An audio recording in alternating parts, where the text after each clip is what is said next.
Bonjour à toutes et à tous, bienvenue sur ma chaîne Max Invest, sur laquelle je parle d'investissement et aujourd'hui plus particulièrement de bourse. Je ne suis pas un conseiller en finance, tout le monde est responsable de ses propres choix et investir comporte des risques. Je ne donne que mon retour d'expérience sur mes propres investissements et mon objectif est de faire mieux qu'un livret A. Je n'ai absolument rien à vendre sur ma chaîne, mais si tu veux me soutenir, tu peux utiliser les codes d'affiliation que tu trouveras dans la description de la vidéo. Ces codes te permettront en fonction des offres en cours de gagner un peu d'argent pour démarrer tes investissements. Tous ces codes sont liés à des établissements que j'utilise personnellement et surtout dont je suis pleinement satisfait. Bonjour à toutes et à tous, on se retrouve aujourd'hui pour faire le suivi de mon compte titre ordinaire chez Trade Republic durant ce mois d'août 2025. Il atteint aujourd'hui une valorisation de 5304 €. Côté achat, j'ai investi un peu plus que le mois précédent, total investi 167 €. J'ai positionné donc 67 € sur l'ETF IS3R de chez iShares, de chez BlackRock, pardon, 20 € sur Alphabet, 40 € sur Fortinet qui nous a fait une petite baisse durant ce mois d'août. Qui est à mon sens ne modifie en rien ma confiance dans l'entreprise, donc j'ai préféré faire un renforcement. Et un tout nouveau positionnement sur l'action Texas Pacific Land Corp, qui fait un peu exception par rapport aux autres actions que j'ai sélectionnées, puisqu'elle a un PE relativement élevé. Néanmoins, elle a subi une chute assez récente qui m'a donné envie de commencer à prendre position. On verra si l'investissement sera gagnant sur le long terme. Sur Trade Republic, j'investis via leur système de plan d'épargne programmé. Donc pour ceux qui ne connaissent pas, on peut programmer à l'avance ses investissements, donc sur une action, sur un ETF avec la valeur donc souhaitée, savoir si aussi on souhaite investir chaque semaine ou deux fois dans le mois ou une fois par mois. Ce système a des avantages et des inconvénients. Le gros avantage, c'est qu'il n'y a pas de frais de courtage. Donc vu que j'investis des sommes assez faibles sur mon compte titre par rapport à mon PEA, c'est un système qui me convient particulièrement bien. Le gros désavantage, c'est qu'on ne se positionne pas nécessairement au moment que l'on souhaite et surtout par rapport à la valorisation que l'on souhaite. Donc, comme je peux le faire sur mon PEA avec des ordres limités. Mais vu les sommes investies, ce système me convient parfaitement. Du côté des positions, il n'y a pas de gros bouleversements. Comme on peut le voir, donc c'est toujours le TF IS3R qui reprend la plus grosse place de mon compte titre, suivi de près par Alphabet, qui commence à bien grossir suite à son augmentation depuis 2 mois. Et donc l'information la plus intéressante est l'apparition de la nouvelle action Texas Pacific Land Corp, donc qui présente un tout petit pourcentage pour l'instant du portefeuille. Alors on se retrouve sur l'onglet titre du logiciel Portfolio Performance pour faire le suivi du CTO. Première action, donc grosse surprise, Alphabet. Alphabet, ça a été un gros changement pour ce dernier mois, parce que si on prend par rapport au mois précédent, on voit qu'il y a une très belle remontée. Il termine le mois d'août avec une cotation à 181 € et j'ai un PRU à 153,70. Donc depuis le mois précédent, j'ai commencé un petit peu à renforcer.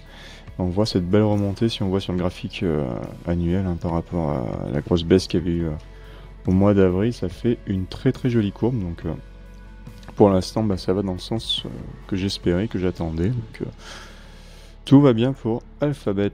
Côté Booking, on a eu une légère chute dans ce mois d'août, ce qui descend un petit peu la performance, mais qui reste quand même tout à fait respectable, 144 € de perf absolu, avec un PRE à 3740 et une cotation à 4873. Côté Visa, pas de gros changements.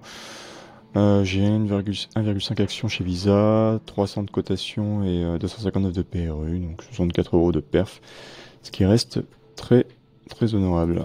Côté Apple, il y a une belle petite remontée sur le mois d'août, ce qui me permet d'augmenter un petit peu la performance par rapport au mois précédent. 47,50 € de perf absolu.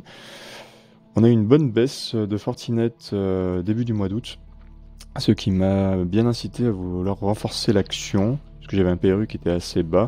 Et donc j'ai commencé tout doucement à relancer mes plans d'épargne programmés. On verra quand est-ce que je les arrêterai. Côté MSCI, pas de grosses variations. L'ETF IS3R continue tranquillement on va dire, ça courbe vers l'ascension, mais c'est pas non plus un truc de fou pour l'instant.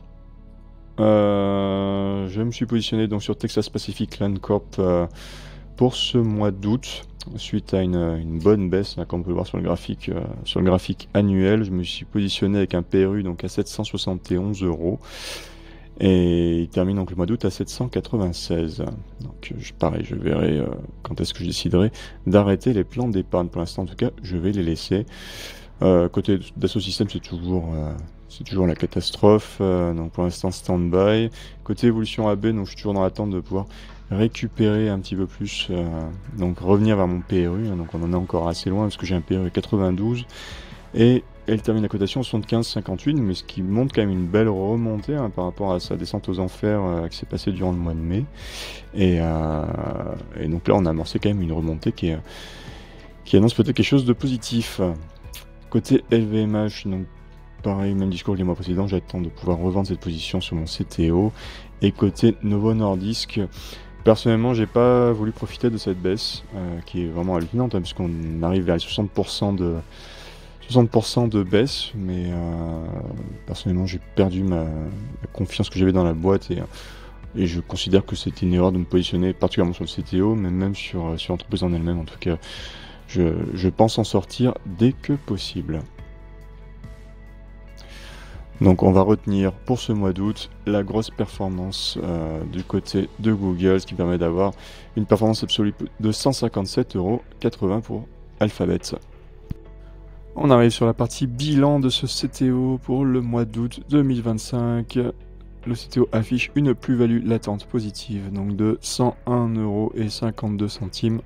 Ça commence à faire un moment qu'on n'était pas revenu dans le vert. Effectivement, ça fait quelques mois là qu'on a subi des grosses pertes, mais là tout doucement depuis le mois d'avril, ça a remonté, la pente est remontée. On arrive aujourd'hui donc à un plus 2,07%.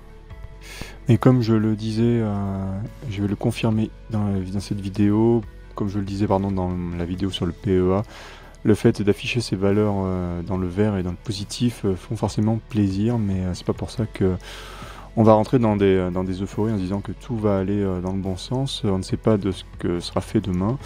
Et de toute façon, vu que j'ai une vision long-termiste, donc plus 15 ans, plus 20 ans, ces petites variations qu'on subit chaque mois n'ont pas une énorme importance. Merci à tous ceux qui ont regardé la vidéo, particulièrement à ceux qui l'ont regardé jusqu'au bout. Je vous souhaite une excellente journée, beaucoup de réussite dans vos investissements et à bientôt pour la prochaine vidéo. Allez, salut!